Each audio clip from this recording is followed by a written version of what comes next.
จะบอทึกหลักอีกต่อไปถ้าจะหูจักเทคนิคนี้เดี๋ยวคลิปนี้ค่อยจะมาสอนจุดเข้าออเดอร์และวิธีการวาดเส้นแนวทับและแนวต้านที่ถูกต้องเนาะค่อยเชื่อว่ามือใหม่หลายๆคนเนาะยังวาดเส้นแนวทับแนวต้านแบบผิดกันอยู่เนาะวาดในนี้ปุ๊บแล้วก็ปุ๊บค่อยเชื่อว่าหลายๆคนยังวาดเส้นแนวทับแนวต้านแบบนี้อยู่ยังวาดเส้นแนวทับแนวต้านมั่วๆแบบนี้อยู่มือใหม่หลายๆคนเนาะที่วันยังบ่ทันเป็นถ้าเจ้าอยากจะวาดเส้นแนวทับและแนวต้านที่ถูกต้องแนะนำให้เบิ่งคลิปนี้ให้จบเนาะเดี๋ยวค่อยจะมาสอนโอเควิธีการที่ถูกต้องเนาะให้ทุกคนเนาะเข้าไปในทำเฟรมของ1 ชั่วโมงเนาะถ้าหากว่าเราอยากจะเทรดในทำเฟรมของ1 นาทีเราก็เข้าในทำเฟรมของ1 ชั่วโมงเราอยากจะเทรดทำเฟรม5 นาทีก็เข้าทำเฟรม5 ชั่วโมงอยากเทรดทำเฟรม15 นาทีก็เทรดเข้าไปในทำเฟรมนั่นเลยโอเคเดี๋ยวค่อยมักเทรดทำเฟรม1 นาทีเนาะเพราะว่าค่อยมักถือสั้นเนาะเพราะมักถือยาวโอเคค่อยจะเข้าไปในทำเฟรมของ1 ชั่วโมงแล้วค่อยจะมาเลือกเบิ่งแท่งเทียนแต่ละแท่งเนาะทุกคนเนาะเดี๋ยวสัญญาณซ่าเนาะเราถ่ายแป๊บนึงเดี๋ยวจะมาเข้าในทำเฟรม1 ชั่วโมงเนาะทุกคนเนาะโอเคกดเข้าไป1 ชั่วโมงแล้วเราจะเห็นเนาะว่าจุดใดต่ำสุดจุดใดสูงสุดจุดใดที่ว่ามันควรจะเป็นแนวรับและแนวต้านที่ถูกต้องของมันเนาะทุกคนเนาะก็คือจุดนี้จะเป็นแนวต้านอีกจุดหนึ่งและนี่ก็จะเป็นแนวต้านอีกจุดหนึ่งตอนนี้ก็คือค่อยได้แล้วจุดที่เป็นแนวรับแนวต้านโอเคแล้วเราก็มาเข้ามาในทำเฟรมของ1 นาทีนะทุกคนเนาะโอเคเข้ามาในนี้ปุ๊บเราก็มาเลื่อนเบิ่งเลยนี่นะครับแนวต้านที่ถูกต้องนะทุกคนเนาะเห็นบ่นี่ทุกคนสามารถเลื่อนเบิ่งประวัติมันได้เลยโอเคแล้ววิธีการเข้าออเดอร์นะทุกคนเนาะวิธีการใช้เทคนิคก่อนอื่นให้ทุกคนเนาะเข้าไปใน Trading View แล้วเปิดพิมพ์ค้นหาอินดิเคเตอร์2 อันนี้เลยทุกคนพิมพ์ค้นหา2ตัวนี้เลย SD นะทุกคนเนาะเข้าไปใน Trading View พิมพ์ค้นหาเลยทุกคนพิมพ์ค้นหาเดี๋ยวค่อยจะขึ้นให้เด้อทุกคนทุกคนสามารถพิมพ์ค้นหาตามนี้ได้เลยโอเค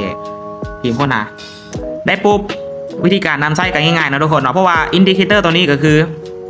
มันจะบอกสัญญาณมันจะบอกจุดเข้าให้เฮาเนาะทุกคนเนาะพอเฮาได้จุดที่เป็นนะครับและแนวต้านเฮากลับมาเบิ่งว่ามันมีสัญญาณบอกซื้อบอกขายอยู่ไสแน่เฮากลับมาเช็คเบิ่งนะทุกคนเนาะเช็คเบิ่งตอนนี้แมนเป็นตลาดแนวโน้มขาลงอยู่ทุกคนเฮาสังเกตได้เนาะว่ามันเป็นแนวโน้มขาลงอยู่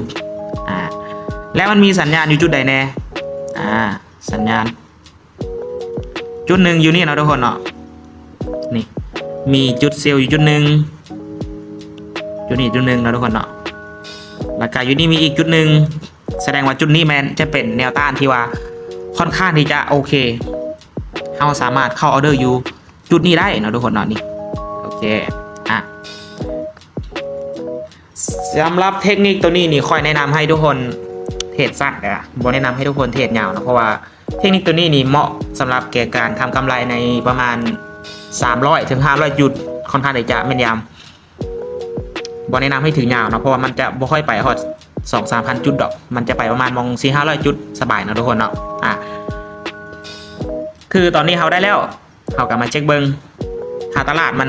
มีการดีดโตขึ้นไปนะทุกคนเนาะดีดโตขึ้นไปตามปุ๊บเขาก็เปิดออเดอร์เซลอยู่นี่เปิดออเดอร์เซลอยู่นี่ SL อยู่นี่ TP อยู่ใส่ TP ลุมนะทุกคนเนาะ TP ลุมง่ายๆเนาะวิธีการเบิกเพราะว่าปัจจุบันตลาดเป็นเทรนขาลงอยู่เขาจะบ่ส่วนเทรนถ้าคนใดที่ว่ายังใช้อินดิเคเตอร์ตัวนี้บ่เป็นเดี๋ยวค่อยจะอธิบายแบบคร่าวๆก่อนเนาะทุกคนเนาะเดี๋ยวจะอธิบายแบบคร่าวๆให้เพราะว่าคลิปก่อนค่อยเคยสอนทุกคนถ้าหากว่าคนใดที่ว่าอยากจะเรียนก็สามารถเบิ่งคลิปย้อนหลังได้คลิปที่ว่าค่อยสอนวิธีการนำไส้เนาะทุกคนเนาะเดี๋ยวคลิปนี้จะอธิบายคร่าวๆให้ฟังคือวิธีการนำไส้เนาะถ้าหากว่ามันมีสัญญาณสีแดง2 เส้นออกมาแบบนี้แสดงว่ามันบอกว่าจุดนี้เราสามารถเซลล์ได้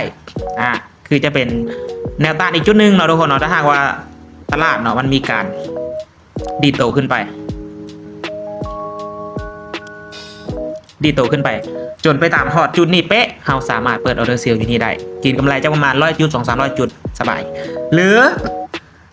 มันมาตามจุดนี้มันก็มีสัญญาณเซลล์เป็นบอก2 อันสีแดงถ้ามันมาตามตัวนี้ปุ๊บตลาดขึ้นไปตามปุ๊บเราก็เปิดออเดอร์เซลล์อยู่นี่ TP แถวนี้ก็ได้กินกำไรสบายอันนี้เป็นวิธีการง่ายๆ แล้วก็ตัว B เนาะมันจะมีขึ้นคำว่าตัว B นะทุกคนก็น่าจะเห็นอยู่ B เนี่ยอันนี้ถ้าหากว่ามันมีสัญญาณ2แท่งแบบนี้ออกมาปุ๊บเนี่ยมันมี2เส้นขีดมาเห็นปะ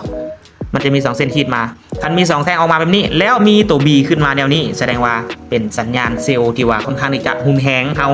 มั่นใจได้เลยว่ามีโอกาสที่จะลงฮอด 80% 90%ทุกคนเนาะถ้ามันมี2จุดมาพร้อมกันเทรนขาขึ้นเด้เทรนขาขึ้นคือกันเลยเนาะทุกคนเนาะเทรนขาขึ้นถ้าหากว่าเทรนขาขึ้นย้อนหลังมาพี่เนาะคือจุดนี้เลยนี่เห็นบ่มันจะมีสีเขียว2แท่งเป็นสัญญาณบายเข้ามาแต่ตลาดเป็นยังไงตลาดก็เป็นเทรนขึ้นยาวเลยและมีตัว B ขึ้นมาอีกเนาะทุกคนเนาะมีตัว B ขึ้นมาอีกถ้ายกตัวอย่างง่ายๆเลยคือถ้าว่า B สีแดงแสดงเป็นเทรนขาลง B สีเขียวเป็นเทรนขาขึ้นเนาะทุกคนเนาะคือกันเลย2อินดิเคเตอร์ตัวนี้คือกันเลยนี่เห็นปะ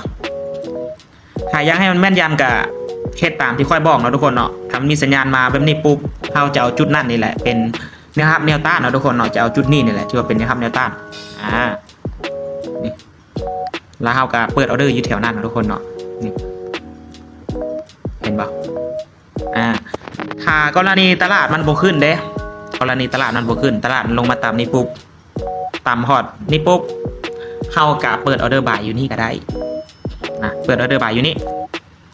ตั้ง ADL อยู่ลุมเนาะทุกคนเนาะตั้ง ADL อยู่ลุม TP อยู่แถวนี้กำไร400-500 จุดสบายวิธีการง่ายๆทุกคนเนาะนี่ สำหรับเทคนิคนี้ก็คือที่ค่อยได้บอกไปว่าบอแนะนำให้ทุกคนถือยาวเนาะกำไรประมาณ 200-300 จุด500 จุดสูงสุดเนาะบอแนะนำให้ถือยาว